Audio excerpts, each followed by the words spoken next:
எப்பயுமே காரம் பண்ணி பண்ணி போர் அடிச்சிச்சு. அதனால் இன்றைக்கி முருகிஸ் கிச்சனில் ஒரு ஸ்வீட் ட்ரை பண்ணலாம். நான் ஒரு கடாயில் முந்திரி, பாதாம், திராட்சை இது எல்லாமே நெய் விட்டு பொன்னிறமாக வறுத்து ஒரு ஓரமாக வச்சுட்டு இருக்கேன்.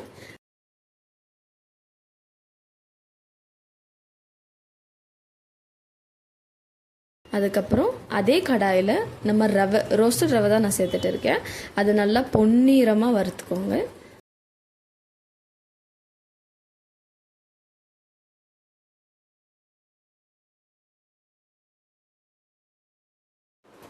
அரை கேஜி ரவை அளவுக்கு நீங்கள் 1.5 கிளாஸ் அளவுக்கு சுகர் ஆட் பண்ணிக்கோங்க.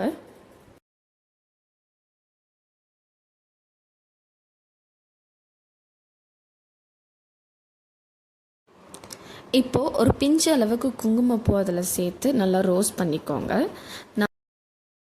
வயல் ஒரு ஓரமாக நம்ம சுடு தண்ணி காய வச்சுருக்கிறது வந்துட்டு கொஞ்சம் கொஞ்சமாக சேர்த்து லம்ப் எதுவும் இல்லாமல் மிக்ஸ் பண்ணி விட்டுக்கோங்க. இந்த ஸ்வீட் ஆக்சுவலாக எங்கள் அம்மா சாமி பிரசாதமாக கொடுக்கறதுக்கு பண்ணிகிட்டு இருக்காங்க. அதனால் ஒரு பிஞ்ச் அளவுக்கு ஒரு பச்சை கற்பூரம் எடுத்து நசுக்கி அதில் போட்டிருக்காங்க. ஸோ தட் அந்த சாமி பிரசாதம் பண்ணால் எந்த மாதிரி டேஸ்ட் வருமோ அந்த மாதிரி வரும்.